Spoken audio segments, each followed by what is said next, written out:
Et il y a une technique où vous pouvez littéralement toucher votre cœur, comme ça. Et quand vous touchez votre cœur, votre conscience ira toujours à l'endroit que vous touchez. Dans cette vidéo, Greg Baden va te partager une technique que tu peux immédiatement utiliser et qui va t'aider à prendre tes décisions. C'est parti. L'intelligence du cœur. Je pense que nous n'en avons jamais vraiment parlé autant que je l'aurais voulu. Et je pense que c'est quelque chose que vous décrivez mieux que la plupart des gens. Que voulez-vous dire par cette phrase, l'intelligence du cœur? Vous savez, c'est une excellente question. Je ne sais pas si je peux lui rendre justice pendant les quelques minutes dont nous disposons ici, mais en 1991, les scientifiques ont fait une découverte, un progrès qui a vraiment ouvert la porte à cette conversation. Ils ont découvert que dans chaque cœur humain, environ 400 000 cellules spécialisées sont configurées de manière à créer un réseau neuronal au sein du cœur.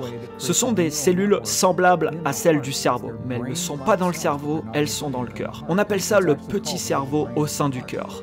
Ces 400 000 cellules spécialisées sont appelées neurites sensorielles. Ce qu'ils ont trouvé, scientifiques ont découvert, est que ces cellules pensent indépendamment du cerveau. Elles ressentent et mémorisent indépendamment du cerveau crânien. Et ce que cela signifie est que chaque expérience que nous avons, même celle-ci en ce moment, je suis en train d'enregistrer cette expérience à 2 endroits.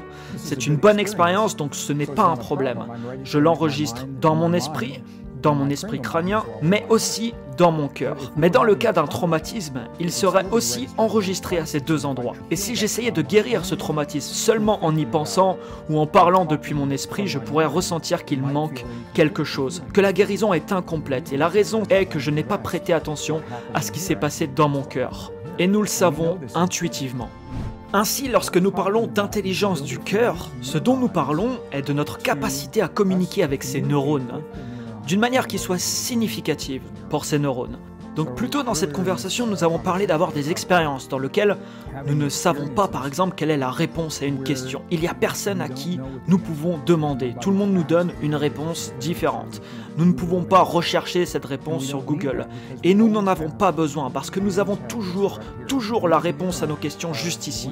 Ces neurones sont liés à une sagesse, à une intelligence qui est bonne pour nous. La mienne est la bonne pour moi, la vôtre est la bonne pour vous. Et toute question que vous posez à cette intelligence, elle vous répondra de la meilleure manière pour vous servir dans le moment présent. Elle ne te dira jamais de faire quoi que ce soit de dangereux ou quelque chose qui pourrait blesser quelqu'un d'autre. Je vais vous donner un excellent exemple. J'étais en Australie lors du 11 septembre. Je ne pouvais pas rentrer dans mon pays tant que les vols ne reprenaient pas, et quand ils ont repris les vols, j'étais à Sydney en Australie. Et il y avait un Boeing 747, c'était un gros avion avec moins de 20 personnes qui allaient venir aux États-Unis. Il y avait au guichet, nous étions à la porte d'embarquement et l'agent a dit « Il y a si peu de gens que nous n'allons pas embarquer par ligne d'embarquement. Vous pouvez monter à bord tout de suite de cet avion, si vous le souhaitez, et aller en Amérique. » Et j'ai dit « Eh bien, vous ne semblez pas très encourageant. » Et elle m'a répondu « Je ne sais pas ce qui s'est passé dans ce pays, mais cet avion va y aller et vous pouvez aller aux États-Unis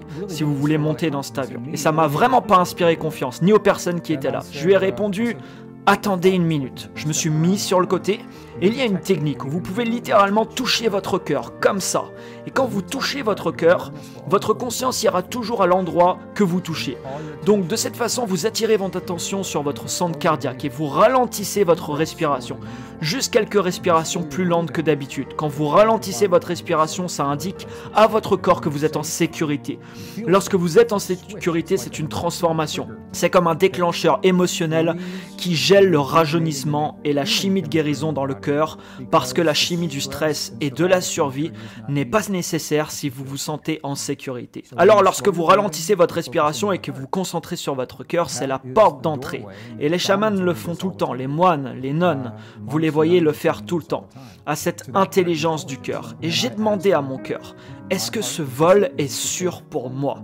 Parce que ma tête, si vous demandez à votre tête, c'est tellement intéressant scientifiquement, parce que le cerveau est un organe de polarité, cerveau gauche et cerveau droite. Il y a le bien et le mal, le succès, l'échec. Si vous posez cette question à votre cerveau sous pression, votre cerveau passera par la logique et les boucles de l'ego, qui vous empêchent de répondre. Quand vous demandez à votre cœur, le cœur n'est pas un organe de polarité. Lorsque vous libérez consciemment de ces boucles, de ce qu'on appelle l'intelligence du cœur, et votre cœur cœur répondra. Votre cœur vous connaît très bien, ça fait longtemps qu'il fait partie de vous. Votre cœur répondra avant même que vous terminiez la question. Vous demandez en une seule phrase concise auquel le cœur peut répondre. Votre cœur n'a pas besoin d'un préambule, il n'a pas besoin d'une explication complète de la raison pour laquelle vous demandez. Donc j'ai posé une seule question et mon cœur m'a dit. Et ce n'était rien de farfelu.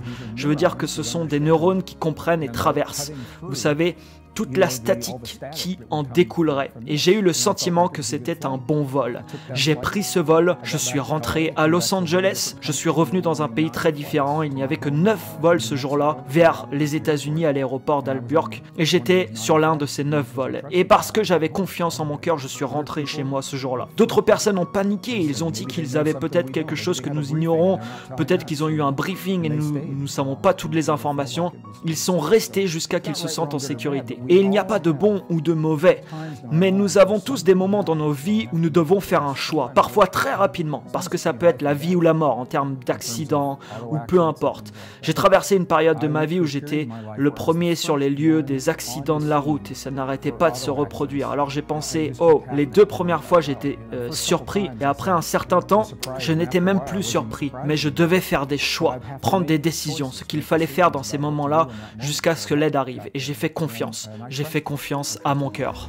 Je t'invite à utiliser cette technique et n'hésite pas à me faire tes retours dans les commentaires. J'ai ouvert également un groupe Telegram dédié à la spiritualité où je te partage toutes mes découvertes et toutes les choses que je peux mettre en place également dans ce domaine-là. Je t'ai mis le lien de ce groupe Telegram si tu veux le rejoindre dans la description. Je t'invite à me mettre un énorme pouce juste en dessous. Partage cette vidéo aux personnes que ça pourrait intéresser et n'oublie pas de t'abonner à cette chaîne YouTube pour recevoir la suite. Je te prépare beaucoup de choses pour ces prochaines semaines. À très bientôt pour une prochaine vidéo.